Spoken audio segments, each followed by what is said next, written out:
it's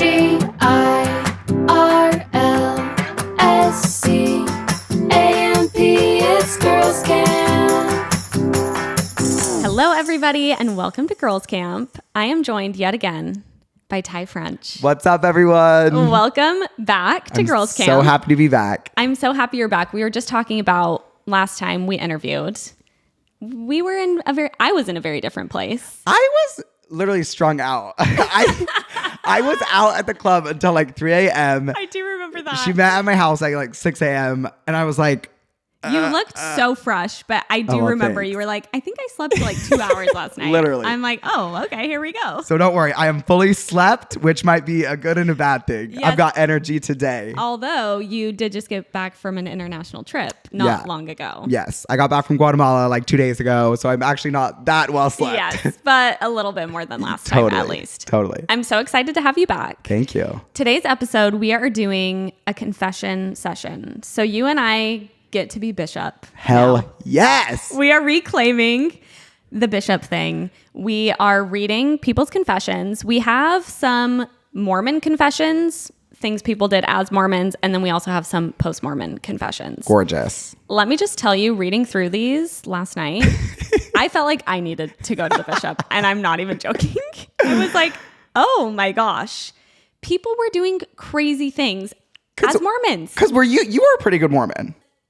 I thought I was a little edgy. I was like derfing. Okay. But I wasn't having sex. Because I feel like other than being a flaming homosexual and like watching like gay porn or something, like I was pretty good Mormon. Like I wasn't drinking. I wasn't, I never even had coffee. Like I was pretty good. Yes.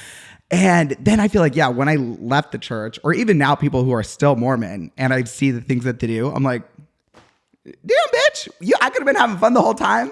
Exactly. It's crazy. I'm so A, confused, and B, surprised. I was like, wait, is this what people were doing? I'm curious with your experience growing up in high school and stuff. When did you come out? You came out after high school. Yeah, I was 18. Did you make out with girlfriends and stuff? Did you have any of that? No. Literally no. I was completely good. I mean, I was like so gay. I don't know if I could have found a girl that would have made out with me. Yeah. Like me and my best friend Billy made out, but we were out of high school. It was dumb. I had one girlfriend in high school. I literally don't even think we ever kissed. Yeah, it was probably easier to control yourself in that situation. Yeah. With the Lord on my side, I refrained from kissing. Yeah.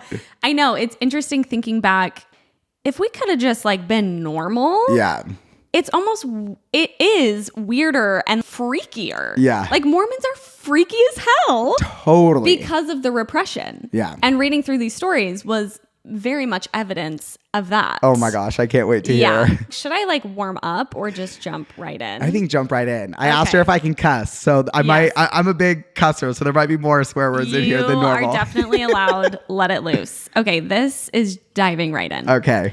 When I was 18, still very Mormon, my 25-year-old cousin went down on me in my parents' house while everyone was asleep.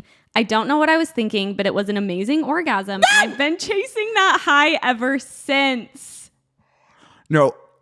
Send me your address because the FBI is outside. The FBI is outside of your house. This is not a matter for a bishop to handle. This is jail. This is a matter for the President of the United States. Wait, okay. So when she was 18, yes, her 25-year-old cousin went down on her. At her parents' house. And she's been chasing the high ever since. Yes. And she says, I'm 30 now and super embarrassed about it. My husband of 10 years will never know. Unless he's a camper, okay? He's like, wait, I always sensed something at the family reunion. Yeah, literally. Because I'm like, that's your cousin. It's not like just someone that you don't know. You're going to be seeing this person. No, your cousin. Is there always some, a little spark when you give him a hug? A little sexual tension at the 4th of July family party. Can you believe? Did you ever have crushes on your cousins? I had a couple cousins that were kind of cute. Yeah, I feel like when you're young, it's kind of, Yeah, they were cute. Yeah. But they were very weird and Mormon. That's my question too, is how do you get to this point with your cousin? What is the lead up to this situation? There's nothing more Mormon than, getting with your cousin. 1000%. My sister This is a totally random whatever. My sister got married, then goes to our family reunion that we've had since I was a child. And you go, and there's like 400 people there. It's a huge family reunion. And all of a sudden he sees his cousin and he's like, wait, that's my cousin. And she's like, wait, no, that's my cousin. Realized she married, it's like by marriage, but still a little too close for comfort. A little too close. They realized they had the same cousin. Yeah. So their cousins married cousins. Oh. But I'm like, that is still too close for me. Mm-mm. I'm so sorry. No. If I bring my new husband to a family reunion, you better not know a single person there except for me or hasta luego. 100%. My grandparents, who are now divorced, but my dad's parents, same last name. No. Same, like great, okay, what is it? They have the same great grandpa, but different wives, polygamist situation. Oh my gosh. Isn't that like the whole royal family as well? They're all cousins. Yeah, because they want to like keep it in the family. So like I said, there's nothing more Mormon actually than hooking up with your cousin. Nothing more Mormon than your 25-year-old cousin going down on you. That's also at your a little house. Not right. There's age gap. a lot of bad things going on here. There's the age gap, there's the incest, and then there's the Mormonism. So no sacrament, jail time, and extra jail time for the 25-year-olds. Yeah, he's going away for life. Oh my god. When I read that one last night, I said, oh, okay, this is what we're getting into. You know it's a bad secret when your husband won't ever even know about it. Yeah. Yes. I would have to tell. Right?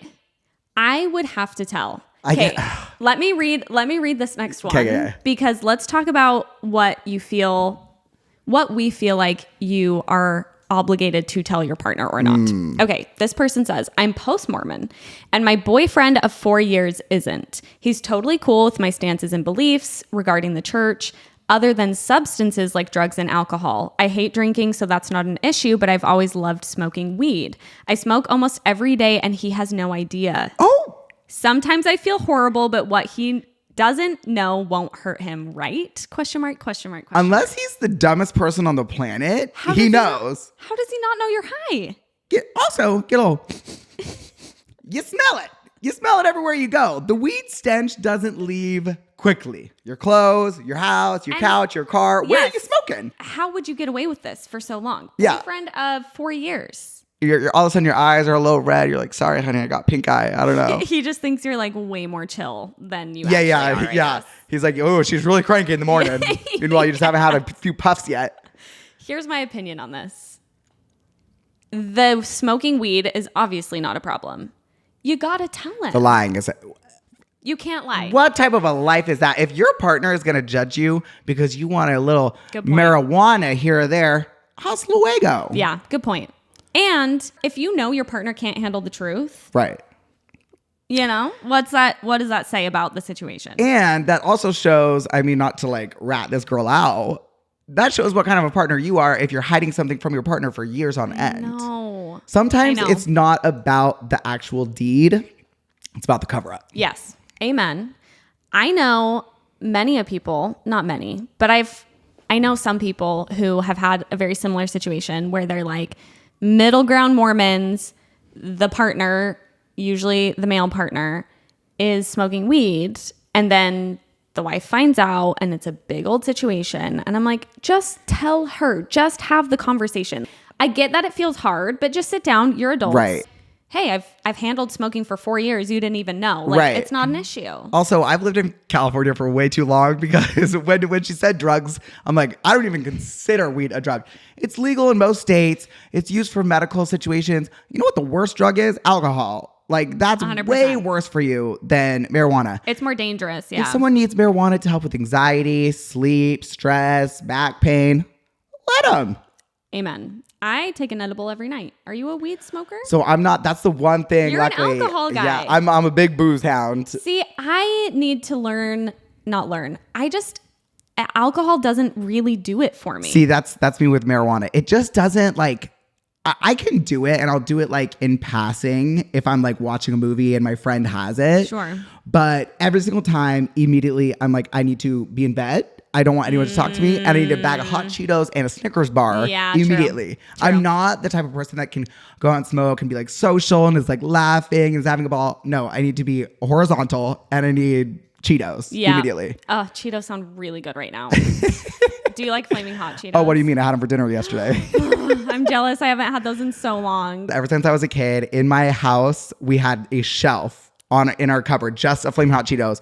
But now they don't hit as hard. Now I have to have Takis. Ooh. I'm chasing the spice. You're chasing the high. I'm chasing the high. 18-year-old. I'm chasing the high of my cousin and my orgasm.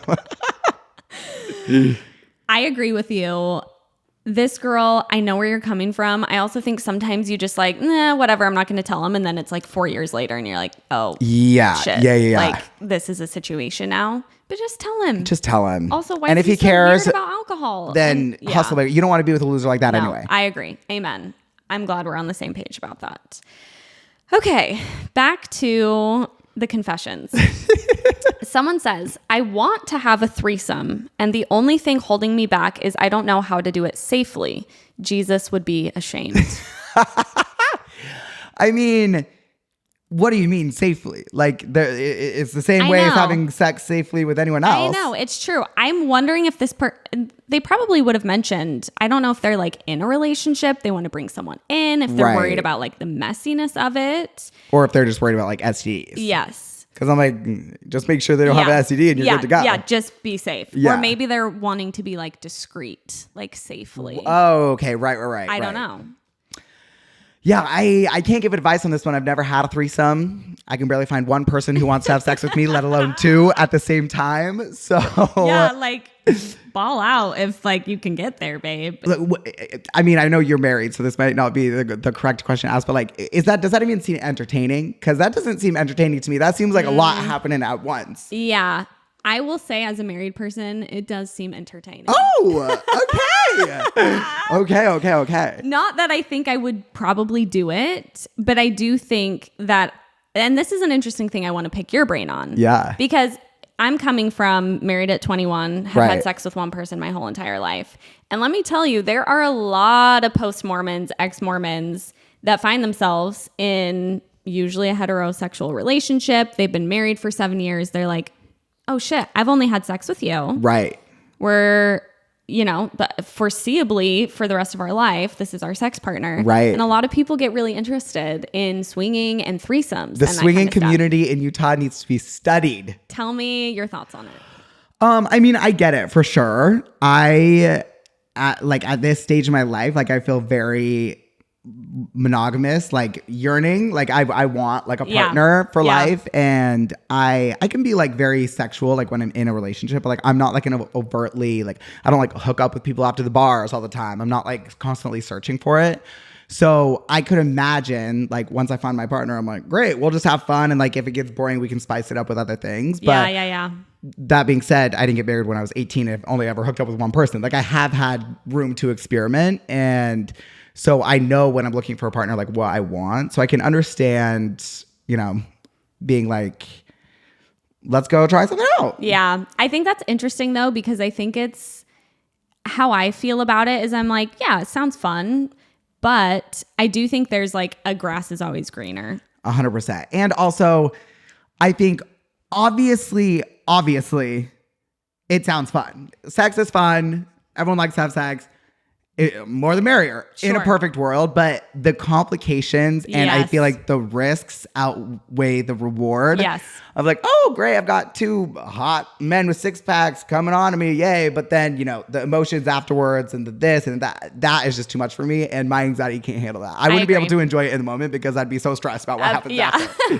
Felt the like fallout. Literally, especially if it was with like my husband and we brought in a third, we'd be like, don't ever tell anyone. No, I would just be like, oh, so you're falling in love with this person. Oh, that's 100%. how I'd feel the whole time. You looked at him a little too long. Yes. It would sound fun. And then I'd be like, absolutely a mess. I'd be like, you're in love with them. And I'm so sad that. And I've known people where that has happened. Oh, yeah. Where they've brought in a third and then all of a sudden now the third and the other partner are together and you got left for chump change on the corner. I'm not trying to be that. It works for some people. I think it's very specific people that it works for. Totally. And I think you have to be very self-aware if you are that type of person or not. And to your point, if it's like, sure, it sounds fun, of course, or like, do I legitimately want to enter a non-monogamous relationship situation? That's like a very serious decision. And I mean, if you have time and energy for it and you feel like you're set up for it, you go. I don't even know how people have the time and energy for it also. Like I said, I can't even find one man. So good for you if you got two. Yeah, I hope that your threesome dreams come true to whoever this person is. Safely. Yeah, whatever that means. Be safe, whatever that means. Okay. Oh, okay. Have you listened to Kim Petras' new album? Slut Pop? What do you mean? Throat go over here, mama. Okay, my friend Tanner sent it to me and he was like, you got to listen to this. Have you listened to the first one? No, I haven't. Okay, because this is part 2. And the first one is one of my favorite albums ever. Okay, I need to listen to the first one. The new one is like Slut Pop Miami or something. Yeah. Okay, so Tanner like sends me this album and he's like, you have to listen to it. So I'm like getting the girls in the stroller. No, I'm like, get the girls away. I'm putting my headphones on, roll up to the park as is blaring in my ears. I'm a penis genius. I'm a semen Jesus. Yeah. That was the lines and I was like looking around. I was listening to it on the way here. It's so good though. It's so good. You got to listen to the first one. Part 1 is, it's not tamed down. It's not as like clubby music. Okay. The lyrics are the same. It's like throat goat. It's a lot about treat penises. me like a slut. Yeah. I mean, but iconic. That was, when I saw her at Coachella perform, Kim Petras, I was wearing a black cowboy hat and like black gloved long sleeve, incredible black shirt, black shorts. That was the only set of the weekend that I took my shirt off because I was so hot. I was raging so you were just like dancing hard. Too hard. You had to. Oh my gosh. I was like, I don't care if I've got love handles just jiggling all the way. Yeah, but you had to do it. Slut Pop. Oh my gosh. Okay, I have homework to do. I will listen to Slut Pop. This entry reminded me of Head Honcho on that album because it says, I can't wait. I gave my husband Roadhead on the drive to the temple the day before I got my endowments and we got married. We had already been through the repentance process once, but I figured we were close enough to marriage that a little sloppy toppy wouldn't hurt anything. 100%. Now, when you started the story, I was like, oh, it's your husband. You're on the way to the temple. Who cares? It's your husband. Of course, the later details revealed it was not your husband yet. Not yet. But not in the eyes of God and the Lord.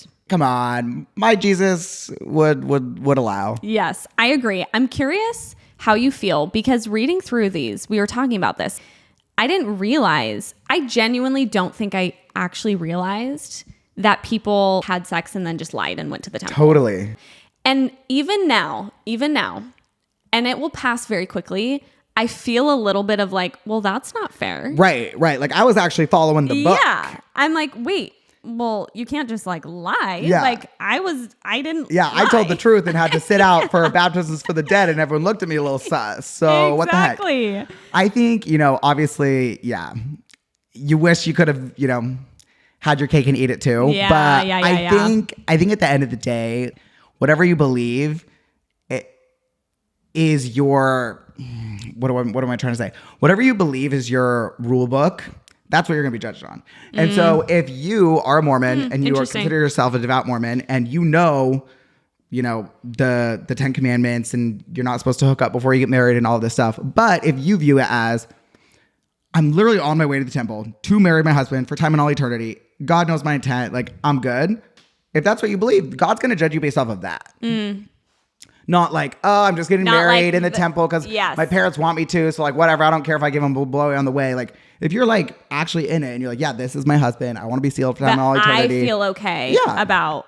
Interesting. So I feel like you're saying the distinction to you is because I think some people know that they think it's wrong too, maybe in the moment, but they're just like, whatever, like fuck it. Yeah. But if people don't think it's wrong, but they know that, on paper it's not, then I think you're fine. It's the same people I feel okay about doing it. Yeah. Yes. This brings me to Heather Gay and Lisa Barlow. Our legends. I must confess that I have only watched the latest season. Oh my gosh. I It's mean, so what a good season to watch. I had to. Yeah. And I watched it late because I was missing out. I had so much FOMO.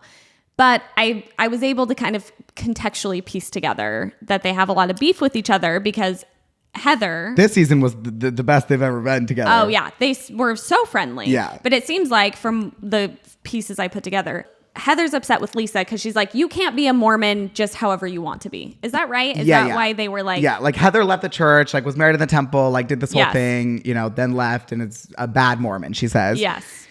Lisa doesn't wear garments. I don't know if she was married in the temple. I'm assuming she was. Has like a tequila company, drinks, doesn't wear garments, doesn't really go to church that often, but still considers herself Mormon and almost... sometimes feels a little judgy Mormon Utah towards Heather. I think they've gotten to a good place now, but there's a fine line with that. Because I think religion is personal. You can be whatever you want. If you want to be Mormon but not wear your garments and not drink or whatever, but you believe that, you should be married in the temple and do this, that, or the other thing, great. It's the judging that is where it gets tricky. Okay, yeah, that's a good distinction. And the dishonesty, I guess, is where Heather comes from. She feels like Lisa is pretending that the way that Lisa does the church is the way that the church is. Yeah. And she's like, no, it's not. You are the 1 out of 100. Yes. Everyone else is being devout and is judging me because I got divorced and does think that you have to go through the temple and you can't drink and whatever. Yeah. Not all Mormons are just like, oh, well, yeah, we accept gays and you can drink and you can still go to heaven. That's actually not true. Yes. You can believe that if you want. It's the gaslighting. It's Exactly. someone like Lisa saying, actually, the church is totally chill. Exactly. No one gives a shit. You didn't need to leave. You were fine. Blah, blah, blah. Yeah. Okay, that's a good distinction because I think that's true. One thing that really bothers me in my comments, it bothers me a lot when people say to me, well, that's just not actually how the church works. Exactly. That's what Lisa does to heaven. Yes. And I'm like, no, baby girl, let me go on LDS.org. Let me read the Book of Mormon for you real quick. Literally, like the coffee thing. People will be like, well, I'm Mormon and I drink coffee. And I'm like, honestly, swear to God, I'm so happy for you. Exactly. That you're drinking coffee. I would so much rather you be Mormon and drink coffee than you feel like coffee's evil. However, you cannot tell me that me not drinking coffee as a Mormon was just like me being crazy. Because I'm like, that's what the rules say. Yeah, you can't tell me that the Mormons don't say that because they literally do. It's the same thing with gays. They're like, oh, no, I'm Mormon. I think gays are great and they're going to go to heaven. Yeah. Okay, well, great. Show me anywhere in the documents where it says Receipts, that proof. I'm not going to hell because I'm a homosexual, okay?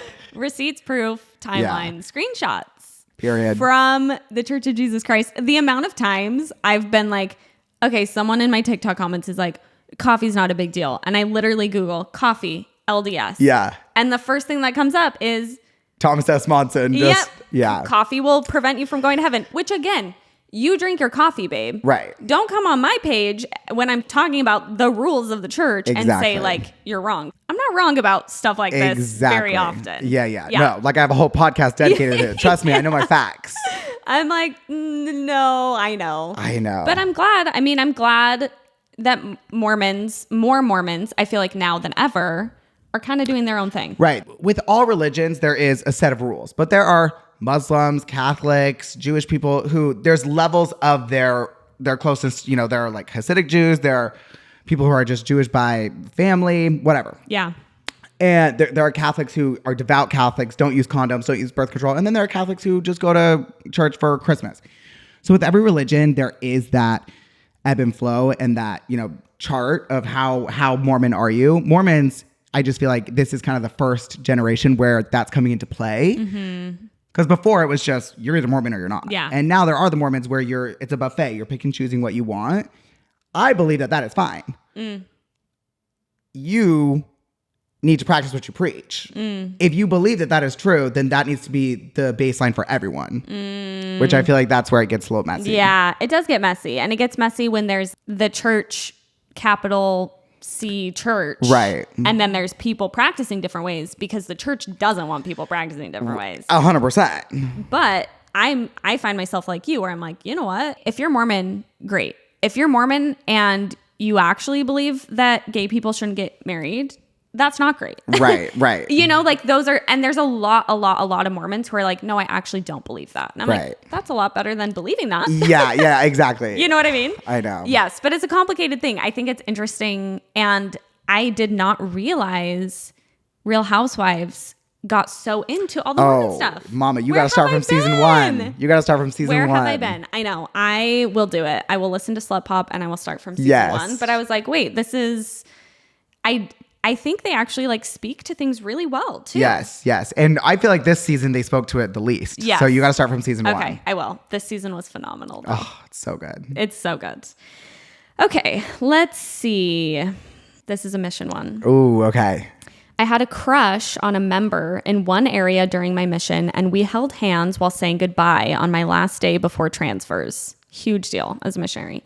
Afterwards, I knew it was a huge mistake, and I spent the rest of my mission feeling extremely guilty for it and lost any interest in him. He, however, did not share the feelings of guilt and proceeded to show up unannounced in my next 2 areas to visit me. It scared me and started to feel like a stalker. Yeah. He continued to contact me repeatedly after my mission to tell me we were soulmates, and I had to block him. I still feel guilty about it to this day, but I think there's a lot to be said about what happens when missionaries are lonely, traumatized, and starved for affection. Right. Yeah, exactly. Also, the fact that you would even feel guilty for holding someone's hand, I want to give you a hug. Hand. Like, that is so...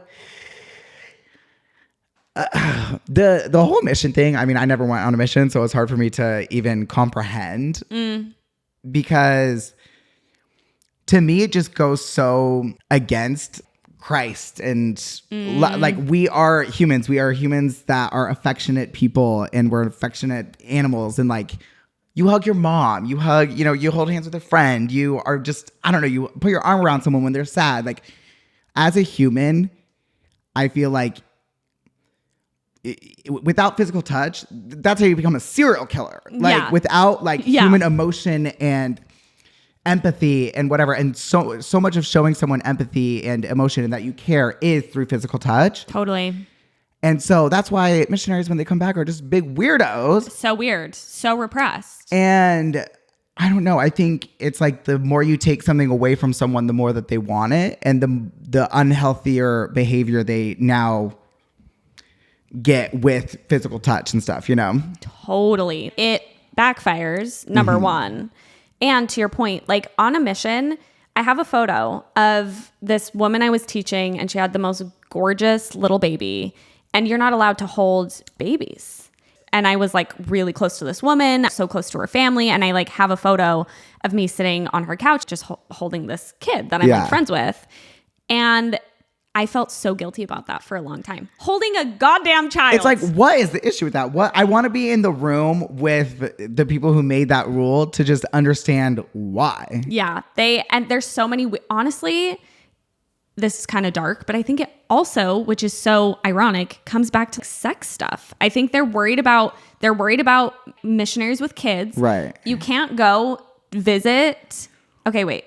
If you are visiting a man, so if I was teaching a man, I had my companion, and then I would have to have a joint teach, but it had to be a woman because they didn't want us to bring a man from the ward, because then they thought people would perceive it as 2 women, 2 men, and 1 man going to visit another man. I mean, I understand having like rules in place for like safety and things like that. Right. But there's all these weird things where I'm like, why is there such a like almost obsession with like a sexual perception of something? Right. Yeah. I respect that there is like protocols in place, especially for female missionaries. Absolutely. That like, I don't think to it's keep you appropriate to safe, be in a room with a 40-year-old man alone and your 2 18-year-old girls, for sure.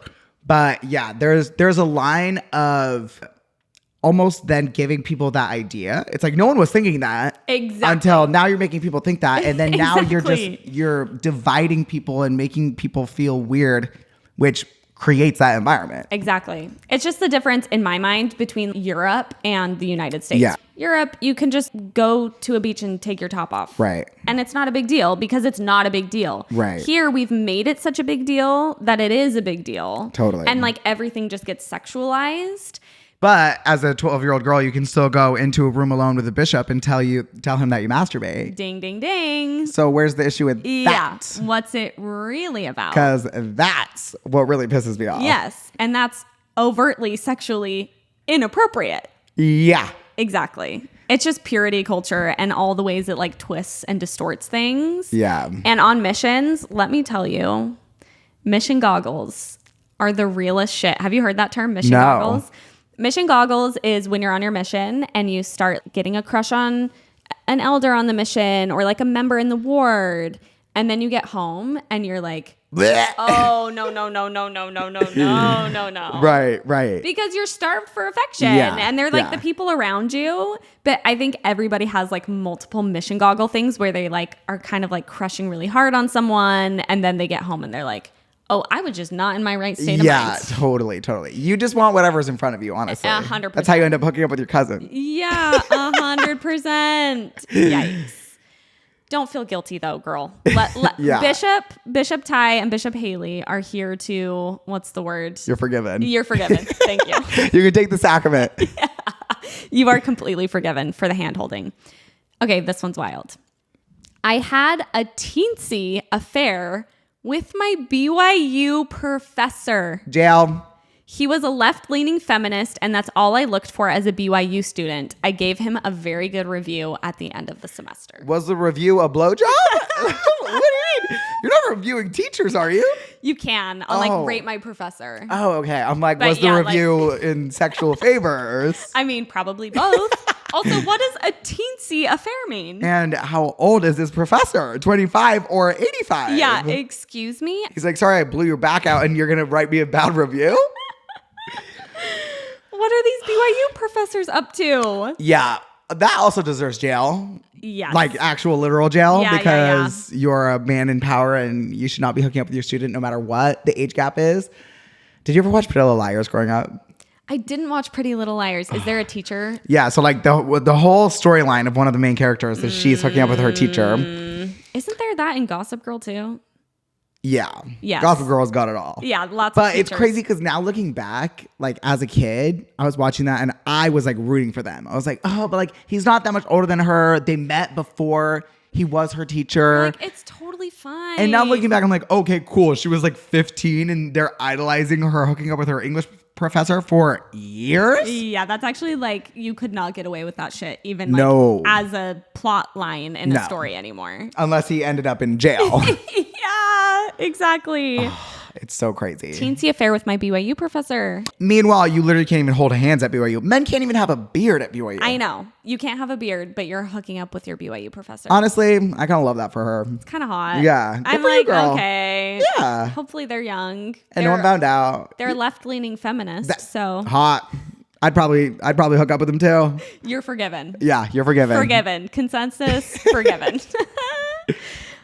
This one's also a crazy mission one. Oh my gosh, I forgot how many crazy ones there are. I know a lot of missionaries, I'm not going to name names, that are now homosexuals that I've heard crazy stories from their missions. Yes. Can I tell you, you have to tell me if you've heard this. There's an urban legend. Ooh. Something that everyone will say like, this happened in my mission. Yeah. But it's about two elders. An elder makes another elder like a smoothie every night. And he's just like friendly, like, oh, I made you a smoothie.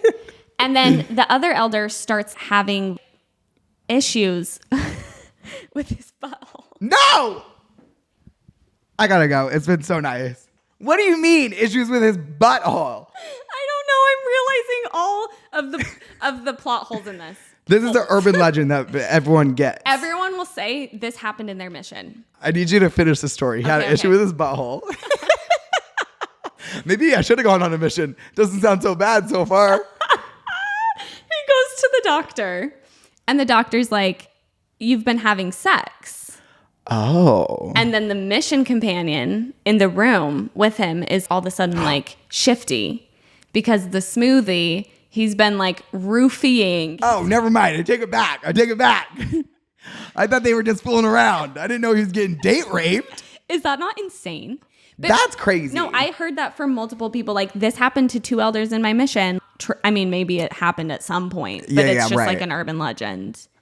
Interesting. Yeah. No, yeah, I know like people who like hooked up with their mission companion, like went out to gay clubs on their night off, like and just had the time of their lives. And finished their mission. Honestly, good for them. They might have started that rumor about the smoothie. Who knows? Honestly, though, good for them. I am waiting for the day, I know it'll come soon, where there is some hot, steamy movie about missionaries that fall in love. Ooh, yes. Right? Is there not one? I don't think there is one. Correct me if I'm wrong. What's that Mormon movie about the missionaries? Because it's kind of gay coded for me. It's so gay coded. There's multiple. There's The Best 2 Years. Yes, is probably what that's you're gay coded. Like, come on, they were firking. It's sexy. Yeah, it's sexy. It's totally. Also, sexy. I was watching that. That was like the only like two men in a movie that I had ever seen. I was like, woo, okay. You were like feeling some literally. type of That way. was my Brokeback Mountain. Honestly, The Best 2 years was your Brokeback Mountain. Literally. I'm obsessed. Okay, all of that to read this one, which says, when I was on my mission, my companion and I would message and FaceTime a companionship of elders in our district. I would talk to one and she would talk to the other. We ended up sexting these elders every single night for 2 transfers. This led to crazy amounts of gossip about the 4 of us that spread across the whole mission until we were the most hated companionship in the mission. No regrets, though. Horny missionaries need outlets. Happy side note, my companion and I are best friends to this day and both ended up leaving the church. let's go. Here's the thing. The missionaries now hit different. Because the fact that you even have the opportunity to FaceTime and text, I feel like I was like the last age. I mean, I didn't go, but if I would have gone, I still would have been writing letters. Yeah, you're writing actual letters. I feel like the people who like went and did the actual letters probably look at people who go on missions now and are like, suck a dick. I don't want to hear any complaining. It does feel easier. Like, Thank God. You have It a should phone be. to sext other people? What do you mean? Literally 2 sisters sexting together. Two other elders. brothers. I'm surprised that the mission president doesn't like have access to your phone with stuff. I know. When I actually got an iPad on my mission, we were really? a pilot program for iPads, but they were locked the fuck down. Right. You could not even, I can't even remember how they do it, but it was like, there's no way you could have been doing. Yeah. But people find workarounds. It's like, Gosh. I mean, I was like 8 years old on like my parents' computer, like Googling 2 men kissing, like waiting for someone to come in. And then the constant viruses. deleting the search. Literally, my dad's like, how did this virus get on our computer? I don't know. I'm looking up 2 men kissing online. He's like, who searched 2 men kissing Literally. on our family computer? And like illegally downloading Lady Gaga music. Who knows? 100%. You find a way. You find a I'm way. sure they find ways. Meanwhile, I was on my hands and knees. Really? Like, Lord Jesus, I am so sorry that I like woke up. I held a 10 minutes baby. late. That I held a That baby. I held a baby. Oh my gosh. Truly so happy that this is the situation for Yeah, some people. and now you guys aren't Mormon, so you just have a fun story to tell. Oh my gosh, so fun. And how bonding with your sister missionary friend. Fun. I love it. I wonder where the elders are now. Right. Okay, let's see. I gave my first hand job while wearing a CTR ring. Ooh, sexy. But also, was that gonna hurt? Yes. Those aren't the nicest rings. Also, so many of these I like want to send to like Kim Petras. This is like the type of shit that I feel like would be like a really good Kim Petras music video. 100%. Right? 100%. I'm sitting on some good content here. Yeah, me and my friends, I won't say who, and I can't say anything about it other than we've got some ideas about Do it. post-religious Do it. entertainment content. No. That would be iconic. Oh my gosh, please. Honestly, the whole realm of like post-religion, I'm always biased, obviously, with what I do with the podcast. There will one day be a genre that is just like post-religious. Totally. I mean, look at Book of Mormon, the musical. Exactly. It's like one of the most successful Broadway plays there is. I'm surprised there's not more movies yet. There's going to be TV shows. Because people are just so scared to walk that line. You literally touch it and people are like, Hollywood Satanists, they eat kids. It's like, whoa. No, I just had like a traumatic experience growing up. That I like want to talk about. Yeah. I know, but I feel like that's shifting. And I feel like more people are feeling allowed to like explore the post-religious thing. And I cannot wait to see all the art that comes from that realm. Okay. I recently got fired from my job working for the church because my recommend expired and I wasn't willing to drop thousands in tithing to keep my job. Red flag, red flag, red flag. Anyway, I have a huge crush on my now ex-boss, who is a married, true-believing Mormon man and father. I have daddy issues, so him being a good dad only makes him hotter. Jail. He's a progressive Mormon, so I'm crossing my fingers that he leaves the church soon, opens up his marriage, and hits me up. But until then, there's literally nothing I can do with all of these feelings. Ma'am, I want whatever Kool-Aid you're drinking. I want whatever level of delusion that you're living in, because that man ain't never leaving his wife for you. Let's just put that out there. And for you to be wanting him to hook up with you with this, when he's a good dad, a good wife. No. We got to draw the line there. Yeah, she wants it all. You want it all. You can't have it all. However, there sounds like some legality in your case that I would look into some employee law. Because can you get fired for not paying your tithing? You actually, unfortunately, can. If you are hired by the church. That's what's so scary. That is crazy. No, like BYU professors. If you leave the church, you're out of a job. So it's Meanwhile, they can blow their students' backs out. Yeah, apparently. No, it's crazy. My stepdad was a seminary teacher and he got divorced, fired. No. You can't be a seminary teacher and not be married. Wait. You can. Okay, the rules might have changed, but at the time, you had to be married if you were a man. I don't know if you had to be married if you were a woman. But he lost his job. He got fired and had to get a whole new career. That is crazy. I mean, I don't know how much money he was making as a seminary teacher. I'm sure he's probably much better off now. But that is crazy. In many ways, yes. That is crazy. He started a landscaping company and it's doing very well. So great point. But is that not crazy? What are you supposed to do then? Stay in your marriage that you don't want to be in, or else you lose your job? It's really crazy. And you can't hook up with your ex-employee. Yeah. Girly wants this guy to stay a loving man, a loving husband, a loving father. Just open up the marriage. But just open up the marriage. You know, it's always you want what you can have. There's always these people, even when you are a student. I fully understand, having like a cute science teacher and like, you idolize him and, then it turns fantasy, you have a little wet dream or whatever. But it's always better to just keep the fantasy. Because it will never be what you are wanting it to be. Live up to. I'm sure if you hooked up with him, he'd be a dirty, grubby old man who's cheating on his wife, laying on top of you, and you'd be like, ew, get off of me. Like, this is so not what I pictured.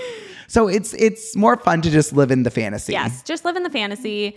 Here's my 2 thoughts with this. A, feelings fade over time. Totally. Just enjoy it while it's something fun to think about. Exactly. It won't be there forever. You won't feel like so obsessed with it forever. Number 2, if it's really starting to stress you out, find a way to get an ick for the person, and I guarantee you will be able to. He works for the church. Ick numero uno. There, we did it. We did it, yeah. If you are crushing on someone and it feels inappropriate, go on their Facebook, scroll down a little bit. I would love to see what's in his shoe closet because I already know I've got the ick just thinking about it. We now have the ick on your behalf. Literally. This person. But I'm glad you had a fun little fantasy. You're forgiven for the fantasy. And you got fired, so it's not like you have to run into him anymore. Yeah, true. Just let him live his progressive Mormon life. Okay, let's see. A couple more. My husband and I have sexual fantasies about multiple mutual friends, says someone. I love that you guys are open with each other about that. I thought that too. I feel like Bentley and I are pretty open about sex stuff, but I don't feel like I would want to know which mutual friend. No. You guys are too strong. Because if my husband came to me and was like, ooh, I have a sexual fantasy about so-and-so, I'd be like, oh, so we're going to get divorced and so you hate me. You literally hate me. I'm disgusting. You think I'm ugly. I birthed your children and now you're literally leaving me. I cannot believe you would do this to me. 100%. No, they're strong. And I'm like, honestly, sick. Like, good for you. Yeah, we need to take a lesson out of their book. Yes. Also, when you're around those mutual friends, I would be like, right. Like, it could either be like funny and like fun, like you guys are looking at each other. Yeah, and like, silly. So, or it could be like, what you looking at, bitch? She walks in with a little cleavage on. You're like, hey, eyes up here, buddy boy. It depends how close the mutual friends are too. Like acquaintances, maybe, but like friends. And this sounds like you guys are like leaning towards maybe Swing City. It sounds like they might be leaning. Sounds like you guys are kind of, teetering They're around. Testing the waters. I I hope the best for you. I really do. I'll ship you some pineapple to leave at at their porch. Yeah, exactly. The upside down pineapple, isn't that what it is? I don't even know what it is. I know it's something with pineapple and it's something to do with the porch. Yes. Also, think of the poor unsuspecting Mormon lady who accidentally put her pineapple in the windowsill. Literally. And then gets like a knock on the door from like a hot couple that like wants to swing. I need to look into where that whole pineapple thing came from. So that we don't accidentally catch ourselves in a situation. Yes, careful about where you put your pineapples, everybody. Gosh. Okay, this one is interesting. My husband and I just got approached by a Hulu casting director for a new show seeking a fun, young Mormon couple. I'm basically out of the church, but hey, I can be an actor. We'll see if it pans out. Wait, so are you Mormon or you're not Mormon? They're not Mormon. They're going to pretend to be Mormon. Oh, well, good luck. I did that for about 18 years. It's not an easy gig, to be honest. I also, if they're looking for a Mormon recently out of church, hit me up. If they're looking for a homosexual on the cast, I'd love to join. Hello, Hulu casting director. Yeah. We have two great candidates right here. We're ready, willing, and able. I wonder what show it is. I know, me too. I was thinking it could be along the lines of like a Survivor, and they're just like, we need a Mormon for. There's always a Mormon. I've never seen Survivor. That's the one reality show I've never seen. But don't you feel like on every reality show? Mm-hmm. Like Squid Game. Did you watch the Squid Game? Yes. There was that. And he was a loser. He was the biggest loser ever. Worst. I'm like, of course you're Mormon. And as he was devolving into the craziest character arc, he was like, oh yeah, and I grew up Mormon. I was like he's like sweating, about to like, no, he did throw up. He was literally like vomiting. He was so shook. That was so hard to watch. No, it was heinous. I was like, you're giving us a bad rap. There's always a Mormon on every show. There's always like a Mormon on like Drag Race. It's a token Mormon. Yeah. But if I went on a reality TV show, mama. I will be the token ex-Mormon. There is a place. What is it? This is the place, Utah. People working together, Utah. What a great place to be. No, you will literally. Do whatever you need to do. I would bring up those Mormon roots. The amount of trauma that would come up, it would be insane. Do you want to be on reality TV as bad as I do? Mama, it's my life calling. How are you not on reality TV I know. Do you audition? Are you doing the thing? I've auditioned for one, and then I auditioned for another one, and we got kind of through the process, and then kind of just fell through. But I don't know. I feel like it'll come. It'll come when it. We're manifesting. I don't want to be like just like a contestant on like a competition series or whatever, unless it was like Drag Race or something. But I don't know. I want it to be like perfect. Yeah. What kind of reality TV show would you like? I would love one just like. Have you ever seen Real Friends of WeHo? No. They tried to do it and it like failed miserably because the casting sucked. But basically, I want to be on like a Housewives-esque show, just like a group of friends, living your life. Yeah, living my life. I'll throw a glass of wine at you. Let's go. You'd be fantastic. I would love to be on like a competition show. Oh, okay. I think. I mean, I would. I'll do. I'll take it where. Yeah. I literally was thinking as I read that. Okay, funny story about reality TV. I used to talk all the time on my Instagram. This was like 5 years ago. And I was kind of doing this thing where I would talk about marriage isn't that easy. Like marriage can be hard. Yeah. And I would like post about it now and again. Get a DM. And this girl is like, hey, I'm a casting director. We just recently did, I think they had done, maybe it wasn't Love is Blind maybe it was Love is Blind. Like a big hit reality show. Yeah. And she's like, we're really interested in you and your husband for this upcoming show. So I'm like, fuck yeah, I'm going to be famous. Yeah. We get on the call. And she's like kind of coy about it, intentionally like not revealing the show. Yeah. And finally towards the end of the call, she's like, yeah, so the show is called Couples in Crisis. And the premise of the show is you come on the show and at the end of the 10 weeks after like, challenges and games and therapy, you decide if you want to get divorced or stay together. Please. And then she said, if you're trying to have kids, you can't come on the show because we don't want to break up families. Good. Bye. I considered. I considered. Oh, of course. I considered. I haven't seen the show. But then the funny part is we ended up being like, this is crazy. Like, we're not going to go on a show called Couples in Crisis. Yeah. We don't want to get divorced. Then literally 3 months later, DM, different casting director, same fucking show. Oh my gosh. You're like, what? Do I just look desperate online? I was like, do you all think that we are in such crisis mode? Like, You're like, we gotta have you on, please. Everyone's like, oh, this couple we're gonna get them divorced. Oh my gosh, that's so funny. Is it like a real show? Has it come out? I've never seen it.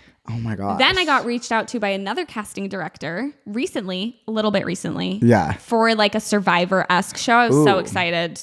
Nothing. There's so many people now that want it that it's like, it's so hard. But don't you feel like when you're watching reality TV, you're kind of like, I could do a little better than this? Let me tell you.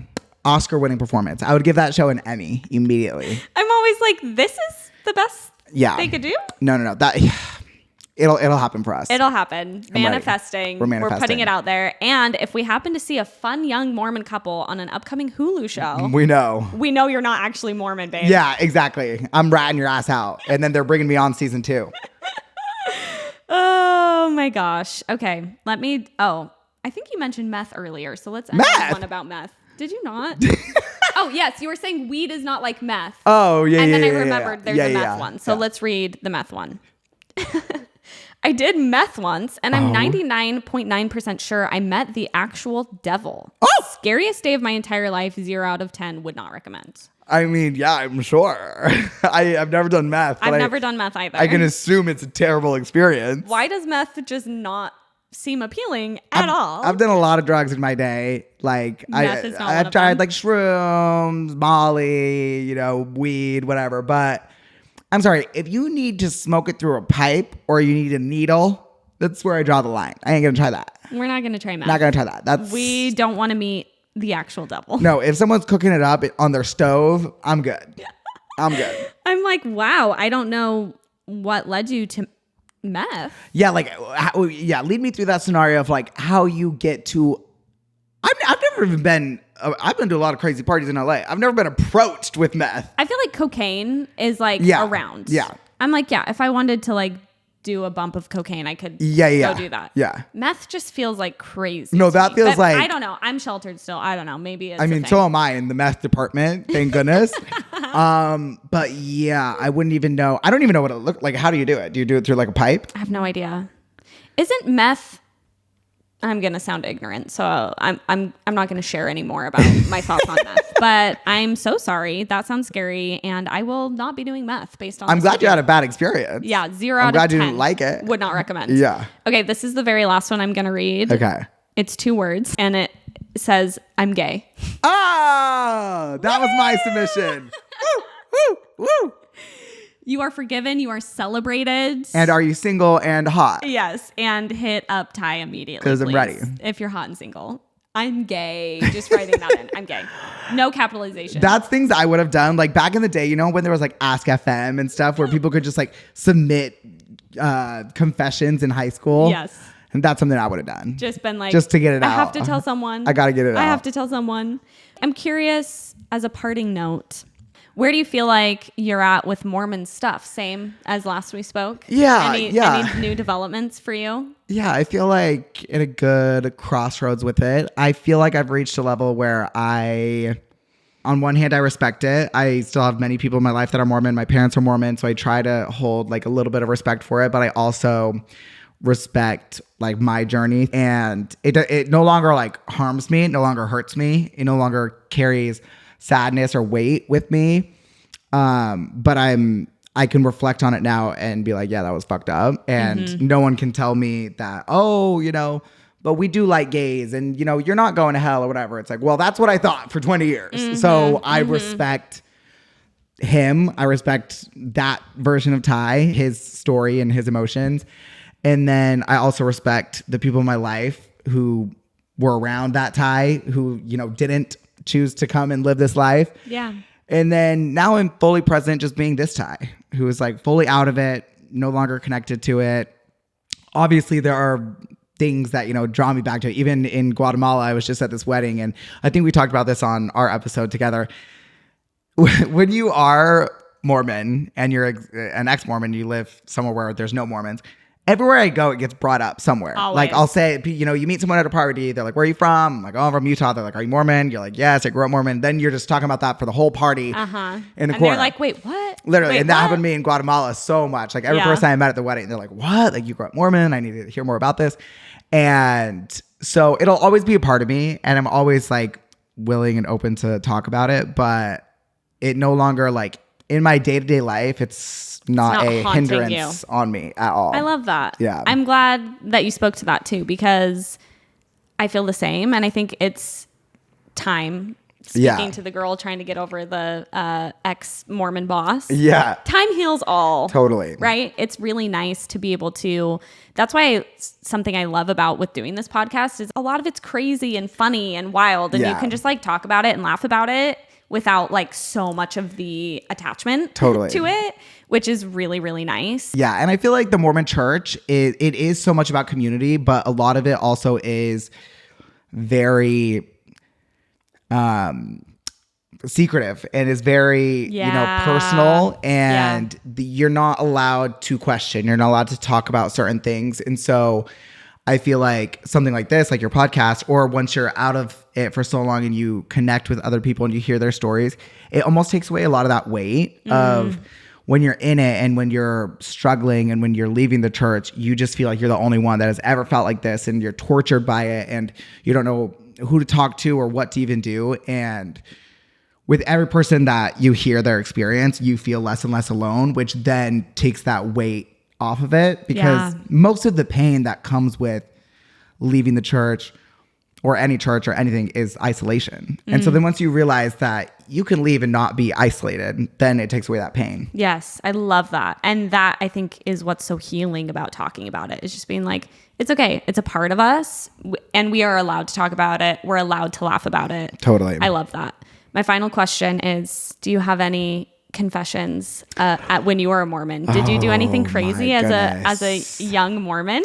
I feel like probably my craziest was like just like porn. Yeah. Like I think maybe we talked about this on our episode, is just like they don't teach you about sex at all. And then imagine being gay. And I didn't know what that was. I literally did not know what that was. I didn't know anything about, I'd never seen gay men on a TV show, a movie, nothing. I was pretty sheltered.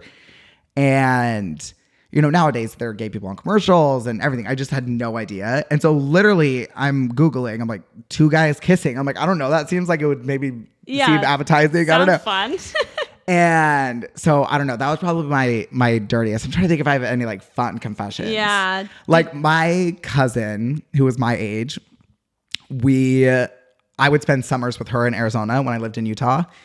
And her family wasn't Mormon. My dad's side of the family isn't Mormon. And so we'd go and, you know, as we got older, you know, we'd like sneak a beer, or like we'd have like a water bottle full of vodka or things like that. Cute. I got a little worried when you said cousin. I'm not going to lie, but I'm like, fine. I hooked up with my cousin. You're like, fine. It was me. Oh I'm my the one who gosh. wrote it in. Now I'm like on high alert for cousinship. No, like, literally. geez. Literally. Yeah. I feel the same. I mean, I feel like sneaking a beer, that's like kind of a fun, crazy little thing to do. I was like, probably in 9th grade. Yeah. Like, just like having fun. yeah. I probably smoked a cigarette. Yeah. Like just like, oh, just I'm living. felt like a little crazy. Yeah. I love it. Thank you so much for coming back to Girls Camp. Of course. Can I just say before we exit, I'm so proud of you. What you've done with this podcast is insane. Literally everyone loves it. Every time you do an episode, like I'm so proud of you. You've built such a community and you're just crushing the podcast game. Podcasting is not easy, you guys.